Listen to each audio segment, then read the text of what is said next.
নমস্কার, 7 week news নেটওয়ার্কে আপনাদের স্বাগত। আজ সকাল থেকে উৎসবের মেজাজে ভোটবঙ্গ।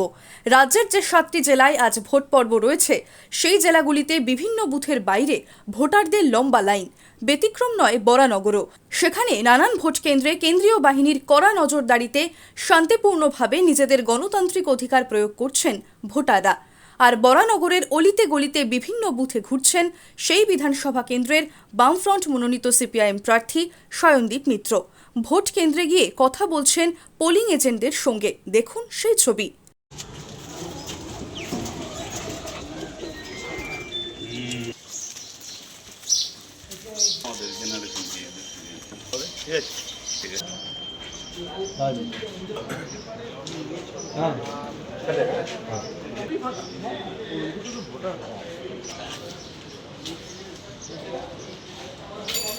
আর বুথ পরিদর্শনের মাঝেই তিনি জানালেন, গণতন্ত্রের উৎসবে স্বতঃস্ফূর্তভাবে অংশগ্রহণ করছেন মানুষ। তবে দুষ্কৃতীরা যেন বেচাল চালতে না পারে তা নিশ্চিত করতে হবে কমিশন ও পুলিশ প্রশাসনকে। এসআইআরে যে হয়রানির শিকার হয়েছেন আমজনতা, তার উত্তর তারা ভোটের লাইনে দাঁড়িয়ে দেবেন বলেই আশাবাদী বাম প্রার্থী। ঠিক কি জানিয়েছেন তিনি, শুনবো। এভাবে মানুষ উৎসবের মেজাজে একেবারে ভোটের লাইনে মানুষের ঢল নেমেছে। গণতন্ত্রের জন্য, সংবিধানের জন্য ইতিবাচক। এখনো পর্যন্ত শান্তিপূর্ণ ভোট হচ্ছে। আমরা বামপন্থীরা, সিপিআইএম এর কর্মীরা সবাই রাস্তায় আছি। মানুষ সুস্থ, স্বাভাবিক, শান্তিপূর্ণভাবে ভোট দিতে পারছে। এটাই শেষ পর্যন্ত হবে। 4 তারিখ রেজাল্ট বেরোবে, তারপর দেখা যাবে। কিন্তু এই যে গণতন্ত্রের উৎসবে মানুষ এই স্বতঃস্ফূর্ততার সঙ্গে শান্তিপূর্ণ আনন্দের সাথে অংশগ্রহণ করেছে, রাজনৈতিক কর্মী হিসাবে এটাই আমাদের কাছে বিরাট পাওনা।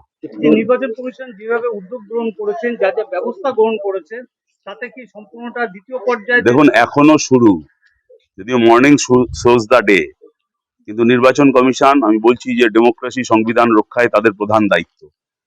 সেইখানে যেন নির্বাচন কমিশন তার যথাযোগ্য দায়িত্ব সন্ধ্যে 6টা পর্যন্ত সেটা পালন করে, এটাই আমরা প্রত্যাশা করব।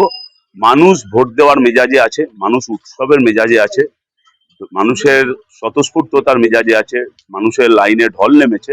তার মানে মানুষ এই গণতন্ত্রকে এইভাবেই রক্ষা করতে চায়। নির্বাচন কমিশনের দায়িত্ব মানুষের সেটা, এই আকাঙ্ক্ষাটা, এই প্রত্যাশাটা দায়িত্ব সহকারে শেষ পর্যন্ত পূরণ করার। কোনো দুষ্কৃতী যেন বেচাল চালতে না পারে, সেটা নির্বাচন কমিশন, পুলিশ প্রশাসনকে দেখতে হবে, মানুষের এই মনোভাবটা বুঝেই। এসআইআর এর পরে প্রথম ভোট, যা দেখুন, এসআইআর নিয়ে তো মানুষকে ভয়ঙ্কর রকমের হেনস্থা করা হয়েছে।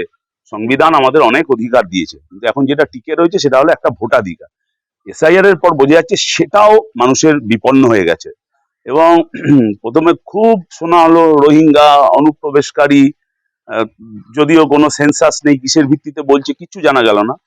পরে নানান জায়গায় শোনা যাচ্ছে বাঙালি, হিন্দু, মহিলা, এসসি এসটি, তাদের নাম ঢালাওবাদ।